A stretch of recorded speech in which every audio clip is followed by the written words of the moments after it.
Hoy les voy a hablar sobre los factores de producción. Los factores de producción son los recursos que una empresa o una persona utiliza para crear y producir bienes y servicios. En la teoría económica se considera que existen 4 tipos de factores principales de producción: el capital, el trabajo, la tierra y la tecnología. El capital se refiere a todos aquellos bienes o artículos elaborados en los cuales se ha hecho una inversión y que contribuyen en la producción. El capital comprende los bienes durables que son utilizados para fabricar a otros bienes o servicios, por ejemplo, la herramienta, la maquinaria, el transporte, entre algunos otros. Todos estos se utilizan para producir otros bienes o servicios. En algunas circunstancias se denomina capital al dinero, sin embargo, dado que el dinero por sí solo no contribuye a la elaboración de otros bienes, no se considera como un factor de producción. Muy bien, el trabajo se refiere a todas las capacidades humanas, físicas y mentales que poseen los trabajadores y que son necesarias para la producción de bienes y servicios. El trabajo es el tiempo que las personas dedican a la producción. De esta forma, las horas de trabajo físico de un agricultor, las horas de estudio de un investigador o las horas de clases de un profesor son ejemplos de este factor de producción. Muy bien, la tierra. Este factor de producción no se refiere únicamente a la tierra en sí, que es el área utilizada para desarrollar actividades que generen una producción, como la cría de ganado, siembra de cultivos, construcción de edificios de oficinas, etc.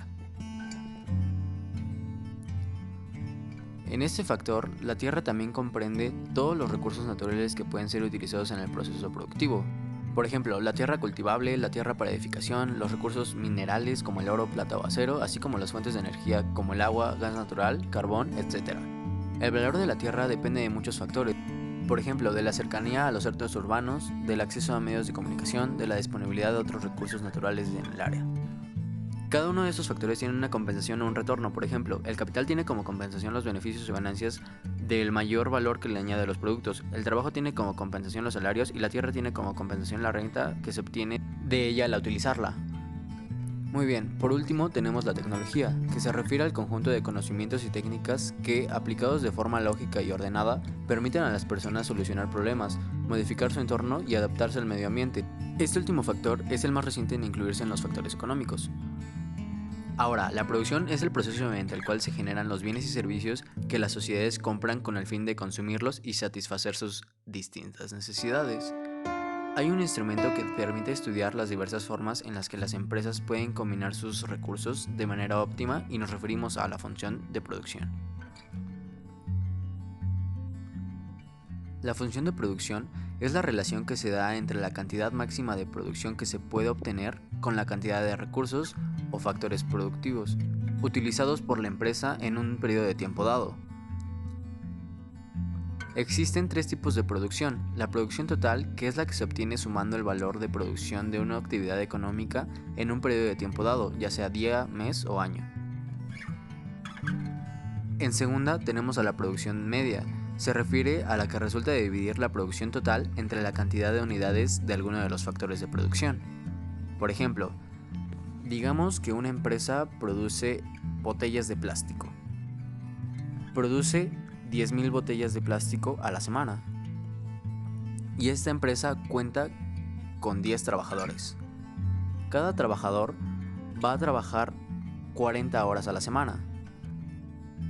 Haciendo una regla de 3 nos da que se producen 250 botellas por hora o se producen 1000 botellas por cada trabajador. Y por último tenemos a la producción marginal, que es la variación que se da en la producción total por el aumento o adición en una unidad del factor variable de producción. Como ya se mencionó, la función de producción nos presenta las distintas combinaciones que se pueden dar entre los factores productivos y se clasifican en factores fijos y variables. Los fijos permanecen constantes en proceso productivo y corresponden a los costos fijos, por ejemplo, la planta productiva, mientras que los variables son los factores que cambian según el monto de producción, por ejemplo, la materia prima utilizada y la mano de obra. En segunda tenemos a los factores divisibles e indivisibles. Los divisibles se refieren a los que tienen un costo constante y se pueden fraccionar en unidades separadas sin que pierda su eficacia. por ejemplo los lotes de tierra, mientras que los indivisibles no se pueden fraccionar sin que pierdan su eficacia, por ejemplo la maquinaria y equipo. Por último tenemos a los factores versátiles y específicos. Los versátiles se refieren a los que pueden emplearse en diversos usos en el proceso productivo, por ejemplo el trabajo. El trabajo se puede adaptar en los distintos procesos, mientras que los específicos solo se les destina un uso en especial, por ejemplo la máquina catadora. Ahora, la complementación y sustitución. La complementación se da entre factores cuando al incrementar el uso de alguno de ellos necesita aumentar el uso del otro. En todos los procesos productivos se da cierta complementación de los recursos utilizados, por ejemplo maquinaria y trabajo, tierra, semilla y fertilizante, hilo, etc. Por ejemplo, una empresa necesita más camionetas para poder realizar sus entregas, por tanto va a necesitar de más gasolina y de más refacciones. Este es un claro ejemplo de complementación. Ahora, la sustitución se realiza cuando se cambia un recurso por otro. El avance tecnológico facilita cambiar el uso de recursos. Por ejemplo, una máquina puede desplazar la mano de obra. La complementación y sustitución de factores son importantes para el empresario porque una de sus principales tareas es necesariamente seleccionar la mejor combinación de insumos buscando siempre la eficiencia económica. La productividad de la empresa está muy estrecha con la eficiencia económica, ya que ha permitido el crecimiento y desarrollo de las sociedades, y para la empresa va a ser un indicador que mide su eficiencia. Esta situación de eficiencia en el proceso productivo se puede obtener gracias a varios elementos, como los siguientes: la capacitación de mano de obra, el mantenimiento de maquinaria y equipo, seguridad de higiene en el trabajo como el clima, iluminación, amplitud, limpieza, etc., control de calidad, proceso administrativo, tecnología y mejoramiento de las comunicaciones. En todo este proceso existe la gráfica de producción a corto plazo, que es la máxima cantidad de producto que se obtiene para cada nivel de factor variable, dada una cantidad determinada de factor fijo. Para que esto quede más claro, la relación definida por las funciones de producción se pueden visualizar poniendo en el eje Y la cantidad producida y en el eje X la cantidad utilizada en un insumo. Este análisis se denomina de corto plazo, porque en el largo plazo pueden variar la cantidad de todos los insumos, mientras que en el de corto plazo solamente hay algunos insumos que se pueden variar.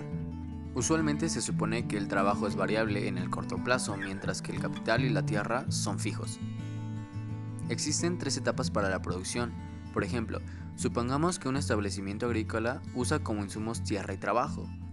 Para la etapa 1, recordemos que en este análisis mantenemos fija la cantidad de tierra o capital y variable el trabajo. En una situación donde no hay trabajadores, la producción es cero. A medida que se incorporan trabajadores, la producción aumentará. Para este ejemplo, pensemos que en comienzo tenemos un solo trabajador que debe realizar muchas tareas sin especializarse en ninguna. Entonces, a medida que más trabajadores entran, se van especializando para las tareas que son más capaces. Unos cosechan, otros hacen mantenimiento, otros transportan la mercancía, etc. A esto le llamaremos división de trabajo, lo que hace que la producción aumente rápidamente. En la etapa 2 llega un punto en el que más trabajadores siguen aportando a la producción, pero cada vez menos, ya que algunos deben esperar a que otros dejen de utilizar alguna herramienta para comenzar a trabajar, otros comienzan a estorbar entre sí, etc. Recordemos que la tierra y el resto de los insumos o herramientas se mantienen constantes. Por ejemplo, digamos que una empresa trabaja en una hectárea con papas y 20 trabajadores recolectan 20.000 kilogramos de papas, mientras que nosotros al contratar a 40 trabajadores se recolectarán 35.000 kilogramos. Esto quiere decir que antes cada trabajador recolectaba 1.000 kilogramos de papas y ahora solamente 875 kilogramos por trabajador. En la etapa 3 se siguen incorporando trabajadores a la misma hectárea de producción de papa, así que llegará un punto en el que los trabajadores se estorbarán tanto entre sí que la producción total disminuirá, ya que algunos no podrán trabajar por la falta de herramientas y espacio. Algunos productores podrían pensar que para aumentar la producción basta con aumentar la cantidad de factores. No obstante, esto generalmente no es cierto, ya que a medida que vamos aumentando la cantidad de un factor de producción, tierra, trabajo o capital, y mantenemos el resto constante, la producción adicional que vamos obteniendo va decayendo. Este fenómeno se llama ley de rendimientos decrecientes y refleja el hecho de que los factores van haciendo menos productivos cuando no tienen otros factores con los cuales ser combinados. Muchas gracias y eso es todo.